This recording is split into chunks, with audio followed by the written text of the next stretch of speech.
The story tells that after the battle in which Morgoth, the great enemy, ended the siege that was laid to his fortress of Angband, a remnant of desperate men remained on the highland of Dorthonion, and their leader was named Barahir. But their camp was betrayed to Sauron, the chief servant of Morgoth, and all were slain save only Beren the son of Barahir. And he, after a perilous journey over the mountains of Terror, came at last to Doriath. There in the stronghold of Menegroth ruled Thingol, king of the Grey Elves, and Melia his queen.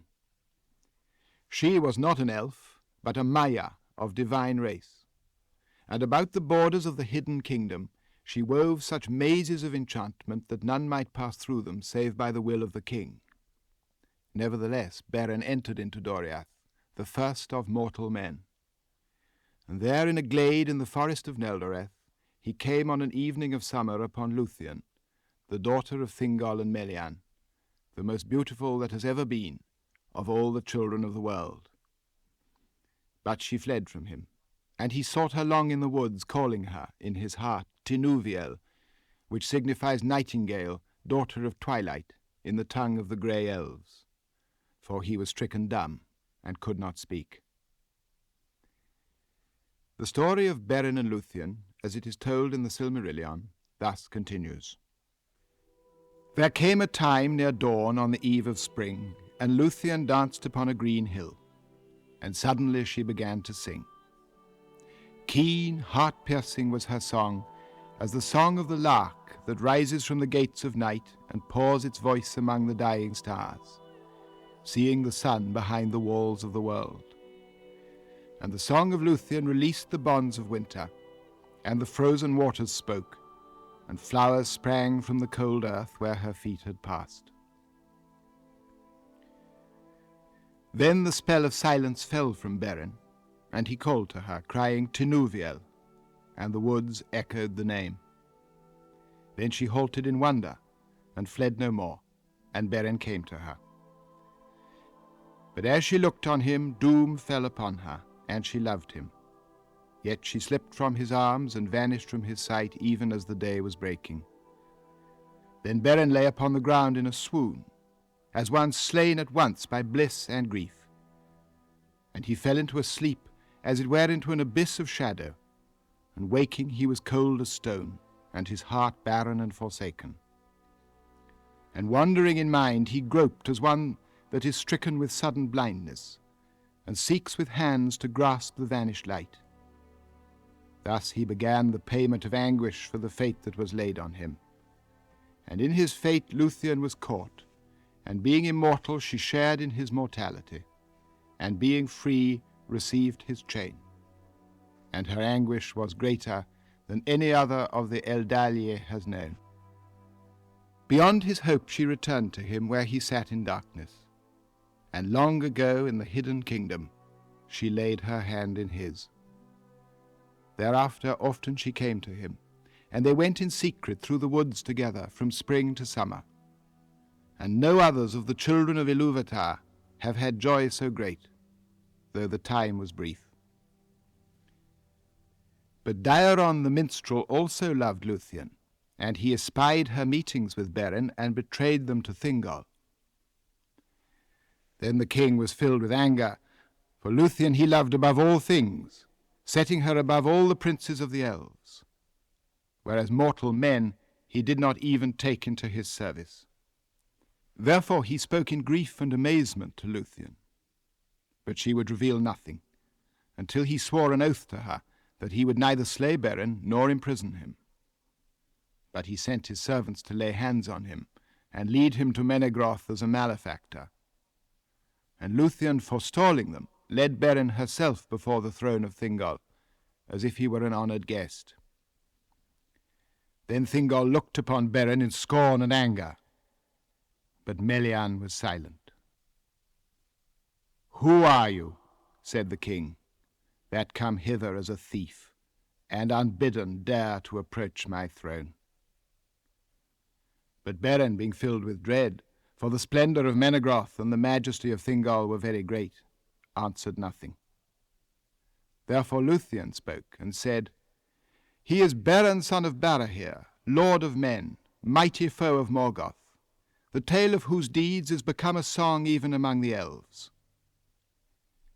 Let Beren speak, said Thingol. What would you hear, unhappy mortal?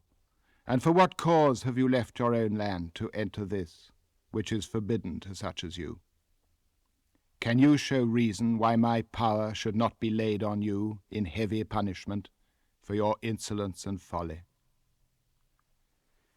Then Beren, looking up, beheld the eyes of Luthien, and his glance went also to the face of Melia, and it seemed to him that words were put into his mouth. Fear left him, and the pride of the eldest house of men returned to him. And he said, My fate, O king, led me hither, through peril such as few even of the elves would dare. And here I have found what I sought not indeed, but finding I would possess forever. For it is above all gold and silver, and beyond all jewels. Neither rock, nor steel, nor the fires of Morgoth, nor all the powers of the elf kingdoms, shall keep from me the treasure that I desire. For Luthien, your daughter, is the fairest of all the children of the world. Then silence fell upon the hall, for those that stood there were astounded and afraid, and they thought that Beren would be slain. But Thingol spoke slowly, saying, Death you have earned with these words, and death you should find suddenly, had I not sworn an oath in haste, of which I repent, base-born mortal, who in the realm of Morgoth has learnt to creep in secret as his spies and thralls. Then Beren answered, Death you can give me, earned or unearned, but the names I will not take from you of base-born, nor spy, nor thrall. By the ring of Felagund that he gave to Barahir my father on the battlefield of the north, my house has not earned such names from any elf, be he king or no. His words were proud, and all eyes looked upon the ring, for he held it now aloft, and the green jewels gleamed there that the Noldor had devised in Valinor. For this ring was like to twin serpents, whose eyes were emeralds, and their heads met beneath a crown of golden flowers, that the one upheld and the other devoured. That was the badge of Finarfin and his house. Then Melian leant to Thingol's side, and in whispered counsel bade him forego his wrath. For not by you, she said, shall Beren be slain, and far and free does his fate lead him in the end. Yet it is wound with yours. Take heed. But Thingol looked in silence upon Luthien, and he thought in his heart, Unhappy men, children of little lords and brief kings, shall such as these lay hands on you, and yet live. Then breaking the silence he said, I see the ring, son of Barahir, and I perceive that you are proud, and deem yourself mighty. But a father's deeds, even had his service been rendered to me, avail not to win the daughter of Thingol and Melian. See now, I too desire a treasure that is withheld. For rock and steel and the fires of Morgoth keep the jewel that I would possess against all the powers of the elf kingdoms. Yet I hear you say that bonds such as these do not daunt you. Go your way, therefore. Bring to me in your hand a Silmaril from Morgoth's crown, and then, if she will, Luthien may set her hand in yours. Then you shall have my jewel. And though the fate of Arda lie within the Silmarils, yet you shall hold me generous. Thus he wrought the doom of Doriath, and was ensnared within the curse of Mandos. And those that heard these words perceived that Thingol would save his oath, and yet send Beren to his death. For they knew that not all the power of the Noldor, before the siege was broken, had availed even to see from afar the shining Silmarils of Feanor. For they were set in the Iron Crown, and treasured in Angband above all wealth, and balrogs were about them, and countless swords, and strong bars, and unassailable walls, and the dark majesty of Morgoth. But Beren laughed. For little price, he said, do elven kings sell their daughters, for gems and things made by craft. But if this be your will, Thingol, I will perform it.